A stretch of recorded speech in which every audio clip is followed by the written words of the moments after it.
예, 크리스마스는 세계적인 명절이기 때문에 우리나라도 예외가 없이 성탄 시즌이 되면 온 거리나 카페, 식당 이런 데서 캐럴이 울려 펴지고 그리고 성탄 트리도 꾸미고 예, 화려한 조명이 예, 뒤덮는 것을 예, 볼 수가 있죠. 그래서 축제의 분위기가 벌어지곤 합니다. 그리고 아이들은 올해는 산타클로스가 어떤 선물을 줄지 기대하면서 예, 행복한 상상에 빠지기도 하죠. 이렇게 크리스마스는 세상 모든 사람들에게 즐거운 축제일입니다. 하지만 성탄절은요, 그저 세상적인 그런 즐거운 축제일이 아니라 죄인인 우리를 구원하시고자 하나님이신 예수님께서 이 땅에 인간으로 오신 기적의 날이죠. 그리고 우리는 그 예수님을 믿음으로 말미암아 하나님의 자녀가 되어서 이렇게 하나님을 예배하는 하나님의 백성이 된 것입니다. 오늘은 성탄주일인데요. 성탄주일을 맞아서 예수님의 어머니인 이 마리아의 믿음을 살펴보면서 마리아와 같이 성탄을 맞이하는 저와 여러분 될 수 있기를 바랍니다. 예수님의 어머니인 마리아에 대해서는 카톨릭과 개신교의 생각이 참 많이 다른 것을 볼 수가 있죠. 카톨릭에서는 마리아를 너무 높여서 숭배와 경배의 대상으로 예, 여기고 있습니다. 그래서 여러분 성당에 다 가보셨나요? 성당에 가보시면 그 성당 입구에 무슨 동상 같은 게 있어요. 그 동상이 무슨 동상인지 아세요? 사람 동상, 예, 마리아 동상이에요.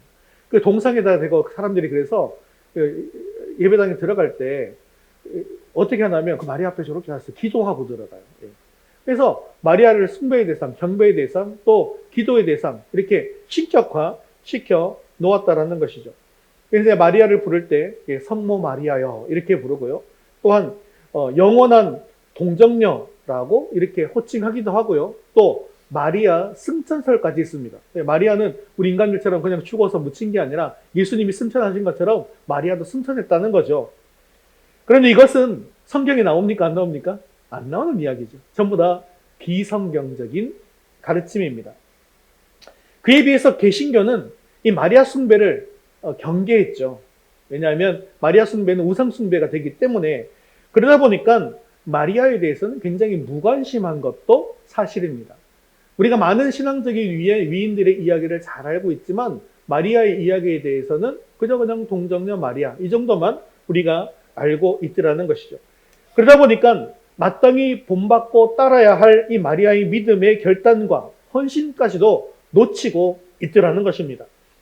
오늘 우리가 알아야 할 것은 마리아는 그 시대에 하나님께 쓰임받은 아주 놀라운 믿음의 여인이었다는 것입니다. 그래서 하나님은 그 마리아를 통해서 이 땅에 온 세상의 구세주 예수 그리스도를 보내신 것입니다. 오늘 우리가 읽은 본문이 바로 그 이야기입니다. 오늘 본문에 보면 하나님은 천사 가브리엘을 이 땅에 보내서 메시아이신 예수를 잉태할 여인을 찾도록 했습니다. 그런데 뜻밖의 이 천사 가브리엘은 갈릴리 나사렛 땅에 이름도 알려지지 않은 처녀 마리아에게 나타났습니다. 그리고 마리아에게 보라, 네가 잉태하여 아들을 낳으리니 라고 이야기합니다. 왜 하나님께서는 당시에 수많은 동정녀들이 있었는데 하필 마리아를 통해서 이 땅에 메시아를 보내게 된 것일까요? 당시 세상에는 얼마나 이 로마 치하 속에서 학문적으로 뛰어난 사람, 또 윤리적으로 뛰어난 사람, 철학적으로 뛰어난 그런 아름다운 여인이 얼마나 많았겠습니까? 또한 예루살렘만 하더라도 유대교의 엄격한 종교적인 훈련을 받은 좋은 믿음의 가문 속에 있는 믿음의 여인들도 많이 있었을 것입니다. 그런데 하나님은 그들 가운데서 예수님을 잉태할 사람을 찾지 않으시고 시골 나사렛 동네에서 처녀 마리아를 선택해서 이 땅에 오실 메시아를 잉태하게 했습니다. 오늘 말씀을 통해서 예수님의 어머니로 선택받은 마리아의 믿음에 대해서 배우게 되기를 바라며 마리아와 같이 믿음으로 순종하고 헌신할 수 있는 저와 여러분 되시기를 주님의 이름으로 축원합니다. 우리 첫 번째 같이 한번 읽겠습니다. 하나님의 은혜를 갈망합시다. 먼저 우리는 본문에서 마리아가 하나님의 선택을 받고 예수님을 잉태해서 예수님의 어머니가 된 것이 하나님의 은혜라는 사실을 알 수 있게 되어지는데요. 우리 26절과 27절 말씀 같이 읽겠습니다. 6째 달에 천사 가브리엘이 하나님의 보내심을 받아 갈릴리 나사렛이란 동네에 가서 다윗의 자손 요셉이라 하는 사람과 약혼한 처녀에게 이르니 그 처녀의 이름은 마리아라. 자, 여기에 보면 성경은 마리아를 소개하면서 굳이 갈릴리 나사렛이라는 동네, 그리고 다윗의 자손 요셉이라 하는 사람과 약혼한 처녀로 마리아를 소개하는 것을 볼 수가 있습니다. 왜 성경은 마리아의 출신지를 밝히고 있는 것일까요? 그것도 그냥 나사렛이라고 말하지 않고 성경은 나사렛이라는 동네라고 표현하고 있습니다. 성경은 굳이 나사렛을 강조해서 표현하는 이유가 무엇이냐 하면 이 나사렛이라는 동네는요, 아주 작은 동네예요. 그리고 인구도 얼마 되지 않습니다. 그리고 사람들에게 좋은 평판을 받지 못한 그런 동네였다라는 것이죠. 당시 나사렛은 예루살렘에서 두로나 시돈으로 가는 길목에 위치한 마을이었습니다. 그래서 이 이스라엘을 점령한 로마군대나 아니면 장사를 하는 그런 상인들은 반드시 이 나사렛을 통과해야만 했습니다. 이렇게 군인들과 상인들이 많이 지나다니다 보니까 자연스럽게 여러 가지 타락한 문화가 이 마을에 들어오게 된 것이죠. 그렇기 때문에 당시 나사렛은 이 이스라엘 속에서도 그렇게 평판이 좋지 않은 동네였습니다. 그래서 빌립이 이 나다나엘을 전도할 때 이 이야기 여러분 좀 아시나요? 우리 한번 요한복음 1장 45절 46절에 이 나사렛에 대한 어떤 이야기가 있는지 한번 보겠습니다.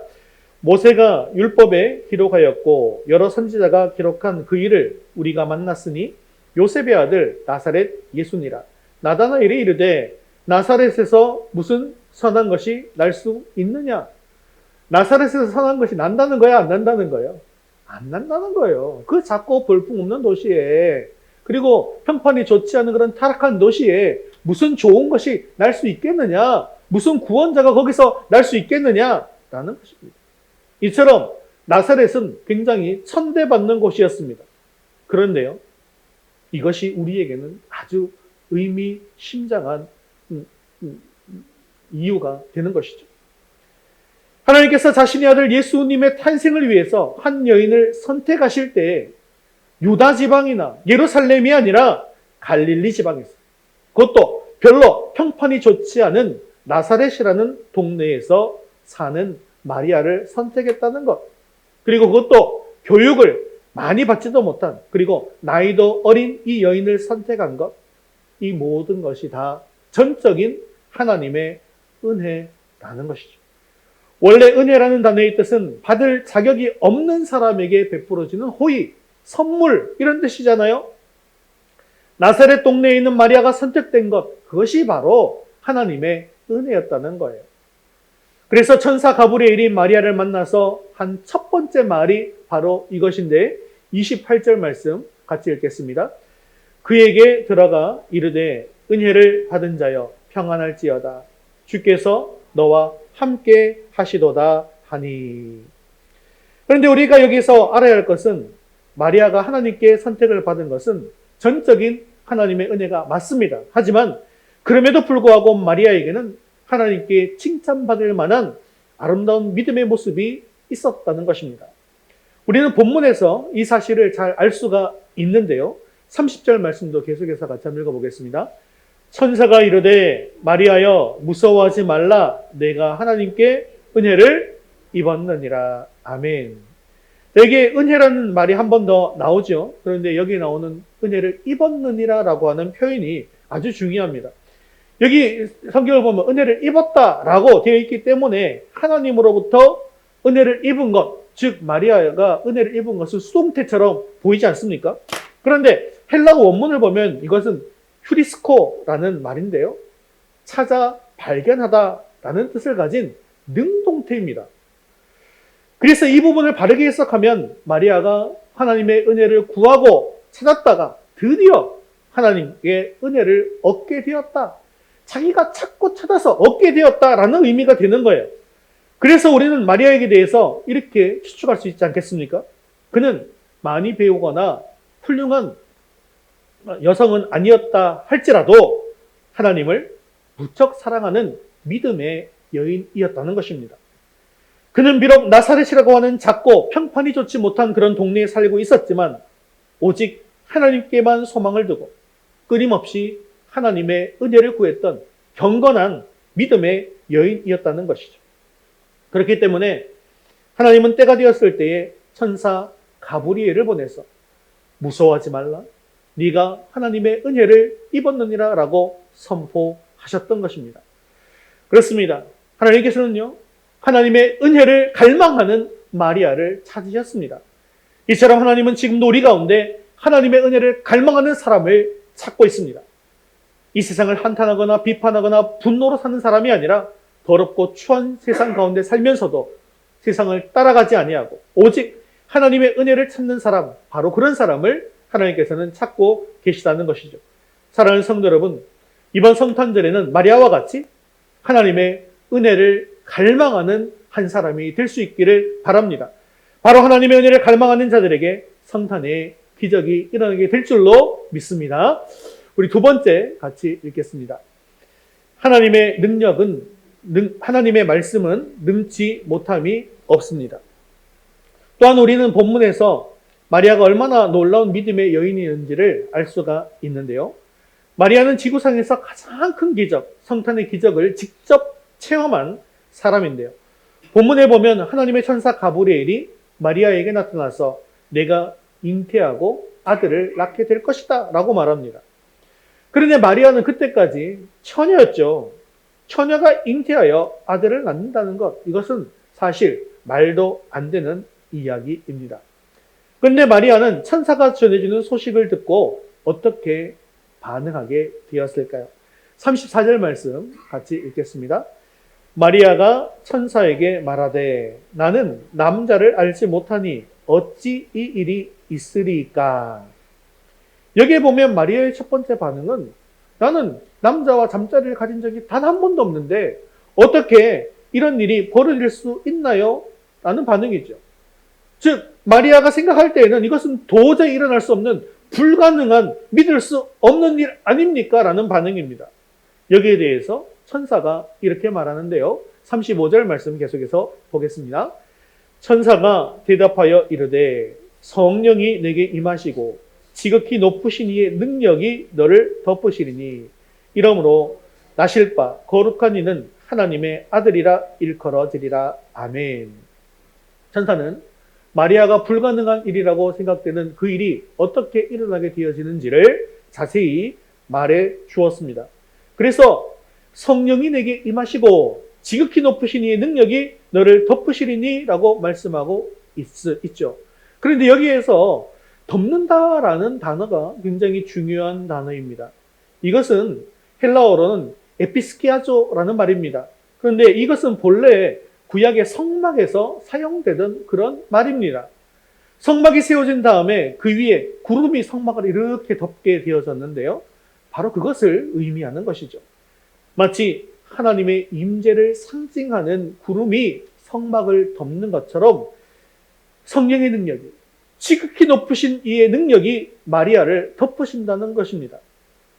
그래서 마리아는 남자를 전혀 알지 못하지만, 즉 동정녀이지만 성령의 능력이, 하나님의 능력이 임하게 되어짐으로 말미암아 아기를 가질 수 있게 된다는 말이죠. 천사 가브리엘은 마리아에게 분명한 믿음을 심어주기 위해서 한 가지 예를 들고 있습니다. 그것은 바로 마리아의 먼 친척인 엘리사벳이 나이가 늙어서 아들을 가진 것이었습니다. 원래 엘리사벳은요, 임신을 하지 못하는 그런 여인이었습니다. 평생 아기를 가지지 못했는데요. 근데 그것도 할머니가 되어서 놀랍게도 하나님의 능력으로 임신을 하게 되었다는 것이죠. 이때 임신한 아기가 누군지 아십니까? 바로 세례 요한입니다. 이미 6개월 전에 이 세례 요한을 임신한 것입니다. 이것은 인간적으로는 정말 이해할 수 없는 일이었지만 실제로 마리아 주변에서 일어난 일이었던 것이죠. 그 이야기를 하면서 이렇게 말씀하고 있는 것입니다. 37절 말씀 함께 읽겠습니다. 대저 하나님의 모든 말씀은 능하지 못하심이 없느니라. 아멘. 성경 속에는 보면 과학을 초월한 일들이 참 많이 기록되어져 있습니다. 그래서 우리는 그것을 기적이라고 하죠. 또한 우리 믿는 자들의 삶 속에도 과학적으로는 증명하기 어려운 기적들이 종종 일어나곤 하지 않습니까? 그래서 과학을 믿는 사람들은 성경은 거짓말이야 라고 이야기하는 사람들이 많이 있지만요. 사실 과학이라고 하는 것이 인간이 만들어낸 것일까요? 과학은 인간이 만들어낸 것입니까? 그렇지 않습니다. 과학까지도 다 하나님께서 만들어 놓으신 거예요. 이미 하나님께서 다 만들어 놓으신 것을 인간들이 발견한 것, 인간들이 발견해서 그것을 증명해낸 것을 우리는 과학이라고 하고 그것을 진리라고 얘기하잖아요. 과학적 진리다. 사실 하나님께서 만들어 놓으신 이 과학의 진리들은 아직도 무궁무진하게 많이 있습니다. 아직 인간들이 그것을 발견하지 못했을 뿐인 것이죠. 그렇기 때문에 인간이 이해할 수 없고 이건 인간이 납득할 수 없는 일이라고 해서 이거 다 거짓말이다라고 해서는 안 된다는 것이죠. 왜 그렇습니까? 우리 하나님께는 불가능한 일이 없기 때문입니다. 하나님은 전능하신 분이십니다. 하나님의 말씀에는 능력이 있습니다. 그래서 우리 하나님께서는 말씀만으로 이 천지를 창조하셨습니다. 그래서 하나님께서 말씀하시면 그 말씀하시는 그대로 다 되어진다는 것이죠. 처녀, 동정녀가 임신한다라고 하는 사실은 인간적으로 생각하면 정말로 이상한 일입니다. 절대로 되어질 수가 없는 일입니다. 하지만 하나님이 말씀하시면 전혀 이상하지 않습니다. 하나님이 창조주이시고 또한 주권자이기 때문인 것이죠. 천사 가브리엘이 하나님의 모든 말씀은 능하지 못하심이 없느니라 라고 하자 마리아가 이렇게 대답합니다. 이 고백이 바로 우리의 고백이 되기를 원합니다. 38절 말씀 큰 소리로 같이 읽겠습니다. 마리아가 이르되 주의 여종이오니 말씀대로 내게 이루어지이다 하매 천사가 떠나가니라. 아멘. 마리아는 하나님의 말씀이 능치 못함이 없음을 확실히 믿었습니다. 하나님께서 하시면 메시아가 자기를 통해서 얼마든지 잉태되고 탄생하게 될 것이라는 사실도 믿었다라는 것이죠. 그래서 특히 45절에 보면 이런 말씀이 나오고 있는 것인데 45절도 같이 읽겠습니다. 주께서 하신 말씀이 반드시 이루어지리라고 믿은 그 여자에게 복이 있도다. 아멘. 마리아는 하나님의 말씀을 믿었고 그 말씀이 성령 하나님의 능력을 통해서 반드시 이루어질 것이라는 것을 확실히 믿은 것입니다. 사랑하는 성도 여러분, 오늘 우리에게도 이런 믿음이 있게 되어지기를 주님의 이름으로 축원합니다. 성탄의 기적은 이러한 마리아의 믿음 안에서 가능한 것이었습니다. 하나님의 말씀과 성령의 능력을 믿는 마리아의 믿음으로 말미암아 이 땅에 예수 그리스도가 오셨습니다. 온 세상의 구세주가 탄생하는 기적이 마리아의 믿음을 통해서 이루어졌고 그 결과 마리아는 예수님의 어머니가 되는 그런 놀라운 복을 누리게 되었습니다. 마리아는 예수님께 대한 기쁜 소식, 즉 복음을 인류 역사상 최초로 들은 사람이었습니다. 그리고 그 복음을 듣기만 한 것이 아니라 사실 그대로 믿었습니다. 사랑하는 성도 여러분, 하나님의 말씀은 능치 못함이 없습니다. 주님께서 말씀하실 때 내 이성과 내 생각으로는 절대로 이해가 되지 않는다 할지라도 마리아와 같이 전적으로 믿음으로 말미암아 하나님의 말씀대로 이루어지는 이 성탄의 성령의 능력이 함께하는 성탄 될 수 있게 되어지기를 주님의 이름으로 축원합니다. 우리 세 번째 같이 읽겠습니다. 말씀대로 내게 이루어지이다. 또한 우리는 본문에서 마리아의 순종과 헌신의 아름다운 삶을 볼 수가 있습니다. 믿음의 여인 마리아는 자신이 아기를 갖게 될 것이다 라고 하는 하나님의 말씀에 순종했고요. 자신의 삶을 하나님께 기꺼이 드렸습니다. 천사 가브리엘이 마리아에게 수태고지를 했죠. 그러자 마리아는 주의 여종이오니 말씀대로 내게 이루어지이다 라고 말하였습니다. 여기서 우리는 마리아가 자신을 주의 여종이다 라고 한 것을 주의해서 볼 필요가 있습니다. 종이란 주인의 말을 전적으로 믿고 따라야 하는 그런 존재이죠. 그래서 종은 주인에게 대답할 때 늘 예 주인님이라고 말해야 됩니다. 아니요 주인님이라는 말을 하면 어떻게 될까요? 안 되겠죠. 매를 맞거나 쫓겨나거나 하게 되지 않겠습니까? 마리아는 자신 스스로를 일러서 주의 요종이라고 불렀습니다. 이것은 하나님께서 무슨 말씀을 하시든지 예, 아멘 하겠다는 그런 의지의 표현인 것입니다. 그리고 내게 이루어지이다 라는 말은 헬라어로 기노마이라고 하는 말인데요. 이 단은 문법적으로 보면 마음의 간절한 그런 소원, 소망을 나타낼 때 쓰는 단어가 바로 기노마이라는 거예요. 그래서 마리아는 어쩔 수 없이 그렇게 되기를 바라는 것이 아니었다는 거예요. 적극적으로. 비록 내가 동정녀이지만 내 안에 하나님의 아들이 잉태되어서 태어나게 되는 그것을 그 성탄의 기적이 자신을 통해서 이루어지기를 간절한 마음으로 사모했다는 것입니다. 그런데 우리가 생각하면 말로는 이렇게 쉽게 간절히 사모했구나 이렇게 생각할 수 있겠지만 실제로 그 당시 사회적 상황을 생각해 본다고 한다면 마리아의 이 헌신이 얼마나 어려운 일이었는지를 알 수가 있죠. 당시의 사회관습이나 가치관은 지금과는 비교할 수 없을 만큼 그런 엄격한 기준을 가지고 있었습니다. 당시의 상황에서 결혼하지 않은 처녀가 아기를 가졌다라고 하는 것은요, 그것은 바로 죽음을 의미하는 것이었습니다. 아직 결혼도 하지 않은 마리아가 아기를 가졌다라는 소문이 떠돌게 될 때 마리아는 갖은 수모를 겪어야만 했을 것입니다. 만약 이 소문이 요셉에게 들리게 되어진다면 당장 파혼하자고 하겠죠. 그렇게 되면 마리아는 평생 부정한 여인으로 낙인 찍혀서 불행한 삶을 살 수밖에는 없을 것입니다. 이 사실을 다 알고 있어요. 그럼에도 불구하고 마리아는 순종하기로 결단합니다. 그는 자신의 행복을 먼저 생각하지 않았습니다. 이것이 하나님의 말씀이기에 그 말씀에 순종하여서 자신의 삶 전부를 하나님께 드리기로 결단합니다. 하나님의 뜻을 이루기 위해서는 내 자신이 어떠한 고난을 받는다 할지라도 어떠한 값비싼 대가를 치른다 할지라도 순종을 각오하고 있더라는 것이죠.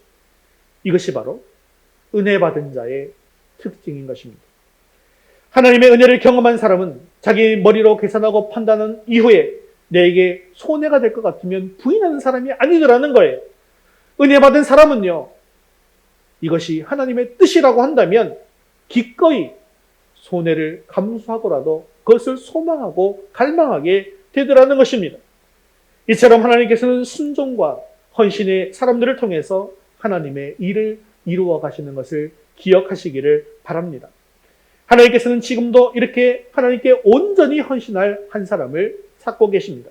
그리고 그 사람을 통해서 그 사람 안에서 하나님은 일하시고 역사하십니다. 하나님에게 필요한 사람은 부자나 많이 배운 사람이 아니라 단순하지만 믿음으로 순종하고 헌신할 수 있는 한 사람입니다. 사랑하는 성도 여러분, 이 성탄의 기적은 마리아의 순종으로부터 시작되었습니다. 나의 생각과 나의 욕심과 나의 상식과 나의 고집을 겸허히 내려놓고 겸손하게 순종함으로 말미암아 하나님께서 나를 통해서 행하시는 그 기적의 역사를 체험하는 저와 여러분 되시기를 주님의 이름으로 축원합니다. 말씀을 맺겠습니다. 오늘은 마리아의 이 아름다운 순종을 통해서 성탄의 기적을 맞이하게 된 말씀을 묵상하게 되었습니다. 마리아의 순종으로 말미암아 예수님께서 이 땅에 오시게 된 성탄의 기적이 일어나게 된 것이죠.